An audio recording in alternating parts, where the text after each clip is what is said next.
Praise to the lord. ఈరోజు దేవుడు మనకిచ్చినటువంటి వాగ్దానం ఏంటంటే ద్వితీయోపదేశ కాండము 31వ అధ్యాయము 6వ వచనం. ఆయన నిన్ను విడువడు, నిన్నెడబాయడు. ఆమెన్. కొన్నిసార్లు మన సొంత వాళ్ళే మనల్ని వదిలేసి వెళ్ళిపోతూ ఉంటారు. మన సొంత వాళ్ళే మనకి దూరం అవుతూ ఉంటారు. మన సొంత వాళ్ళే మనల్ని ఛేదరించుకుంటూ ఉంటారు. ఎవరైతే మన పక్కన ఉంటే బాగుండు అని మనం అనుకుంటామో వాళ్ళే మనల్ని దూరంగా పెడుతూ ఉంటారు. వీళ్ళు ఎప్పటికీ నన్ను వదిలిపెట్టి ఉండలేరు, ఎప్పటికీ నన్ను వదిలిపెట్టి వెళ్ళిపోరు అని ఎవరి గురించి అయితే అనుకుంటా ఉంటామో వాళ్ళే ప్రత్యేకంగా మనల్ని వదిలేసి వెళ్ళిపోతూ ఉంటారు. వీళ్ళు లేకపోతే నేను బ్రతకలేను అనుకున్న వాళ్ళు నిర్దాక్షిణ్యంగా మనల్ని వదిలి వెళ్ళిపోయిన సందర్భాలు మన జీవితంలో ఉన్నాయి. కానీ దేవుడు ఏమంటున్నాడంటే, ఎవరైనా నిన్ను విడిచిపెట్టని, ఎవరైనా నిన్ను వదిలేయని, ఎవరైనా నిన్ను ఎడబాయని, నేను మాత్రం నిన్ను విడిచిపెట్టను, నేను మాత్రము నిన్ను ఎడబాయను, నేను మాత్రం నిన్ను మర్చిపోను, నేను నిన్ను విడిచి వెళ్ళిపోను అని ఆయన మనతో మాట్లాడుతూ ఉన్నాడు. కనుక స్వార్థముతో కూడిన మనుష్యులను గురించి ఆలోచించి, స్వార్థముతో కూడిన ఆ మనుషులు మనల్ని వదిలిపెట్టి వెళ్ళిపోయారని మనము బాధపడటం కంటే, నిస్వార్థంగా ఉన్న దేవుడు మనకి తోడుగా ఉంటాడు. ఆయన ఎప్పటికీ మనల్ని వదిలిపెట్టి వెళ్ళిపోడు, ఆయన ఎప్పటికీ మనల్ని ఎడబాయడు అనే విషయాన్ని మనం ఈరోజు గ్రహించి ధైర్యం తెచ్చుకోవాలి. ఎందుకు స్వార్థపూరితమైన మనుషులు అంటున్నామంటే, మనుషులందరూ మనల్ని ఇష్టపడేదైనా, మన పక్షాన ఉండాలి అని అనుకునేదైనా, లేదు ఇక వీళ్ళని ఎప్పుడు వదిలిపెట్టి వెళ్ళకూడదు, వీళ్ళతో ఉండాలి, వీళ్ళకు తోడుగా ఉండాలి అని అనుకునేదైనా, మన దగ్గర నుంచి ఏదో ఒకటి వాళ్ళకు ఉపయోగకరమైనది, వాళ్ళు ఆశించింది ఏదో మన దగ్గర ఉంది, మనకి వాళ్ళు ఆశించింది మన దగ్గర ఉంది కనుక అందుకనే మనల్ని ఇష్టపడుతూ ఉన్నారు, అందుకనే మనతో ఉండాలి అని అనుకుంటూ ఉన్నారు. ఎందుకంటే మనుషులు స్వార్థపరులు. ఎప్పుడైతే వాళ్ళు ఆశించింది మన దగ్గర లేదో, వాళ్ళు కోరుకుంటుంది మన దగ్గర ఉండదో, అప్పుడు వాళ్ళు ఖచ్చితంగా మనల్ని వదిలిపెట్టి వెళ్ళిపోతారు. ఖచ్చితంగా వాళ్ళు మనల్ని విడిచిపెట్టి వెళ్ళిపోతారు. కనుక మనము నిస్వార్థముతో కాకుండా దేవుడు ఆయన స్వార్థపరుడు కాదు కనుక ఆయనని మనము ఇష్టపడే. అయితే దేవుడేం స్వార్థపరుడు కాదు. ఆయనకి నీ దగ్గర నుంచి ఆశించేది ఏదైనా ఉందంటే నువ్వు చక్కగా జీవించు, నువ్వు ఆనందంగా జీవించు, నువ్వు అభివృద్ధి చెందు, నువ్వు పాపం చేయొద్దు, నువ్వు నీతిగా బ్రతుకు. ఇదే ఆయన ఆశించేది. మనుషులు ఆశించేది వేరు.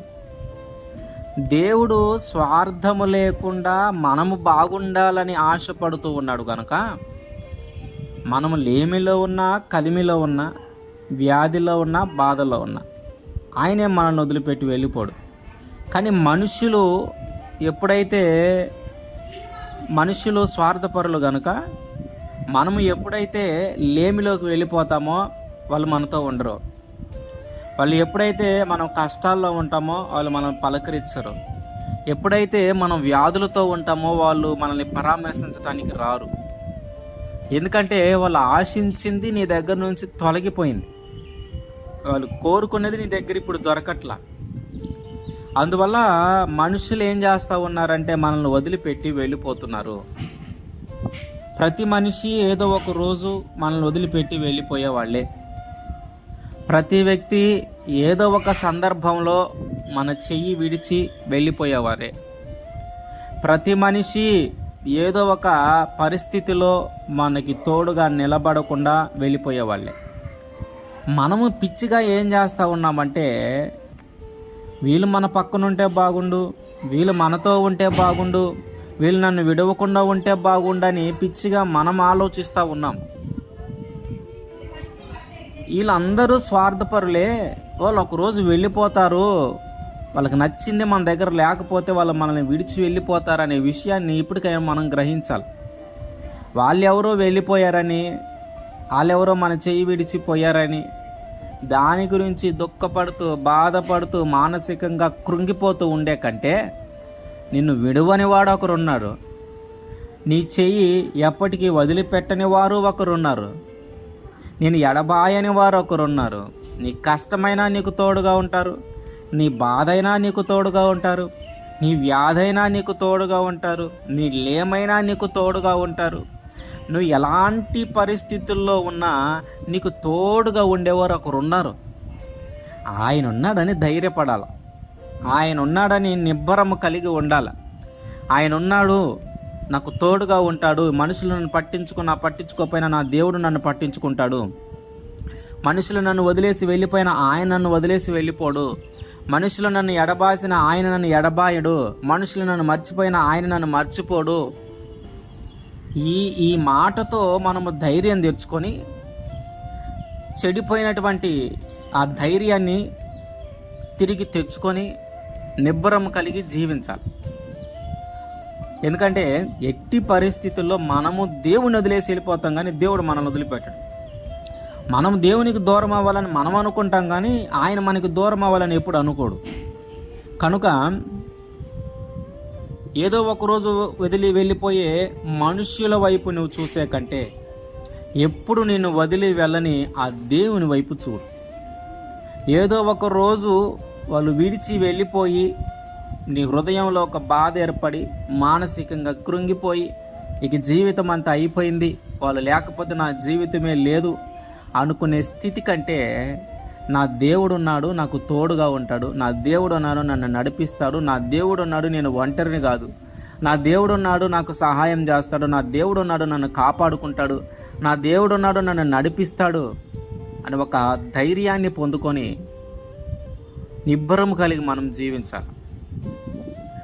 ఇప్పటికైనా ఒకవేళ మనం అట్లాంటి పరిస్థితుల్లో ఉంటే, మన వాళ్ళందరూ మనల్ని వదిలేసిన పరిస్థితుల్లో ఉంటే, నా అనుకున్న వాళ్ళే నీకు దూరమైన పరిస్థితులు ఉంటే, వీళ్ళు ఎప్పటికీ నన్ను వదిలిపెట్టరని నేను అనుకున్నాను, కానీ వీళ్ళు నన్ను వదిలేసి వెళ్ళిపోయారు అనే పరిస్థితుల్లో కానీ ఉంటే, ఇప్పటికైనా నువ్వు గ్రహించు. ఏమి గ్రహించాలంటే, వాళ్ళు ఎప్పటికైనా వదిలేసి వెళ్ళిపోయే వాళ్ళే. వాళ్ళు నీతో శాశ్వతం ఉండరు, వాళ్ళు నీతో శాశ్వత కాలం ఉండరు. నిన్ను వదిలిపెట్టనివాడు, నిన్ను విడిచిపెట్టినవాడు, నీతో శాశ్వతంగా ఉండేవారు ఒక్కరున్నారు. ఆయనే మన దేవుడైనటువంటి నజరేయుడైనటువంటి యేసుక్రీస్తు వారు. కనుక ఆయన్ని నేను కలిగి ఉండాలా, ఆయనతో నేను స్నేహం చేయాలా, ఆయన్ని నేను కోరుకోవాలా, ఆయన నా పక్షాన ఉండాలని నేను ఇష్టపడాలా.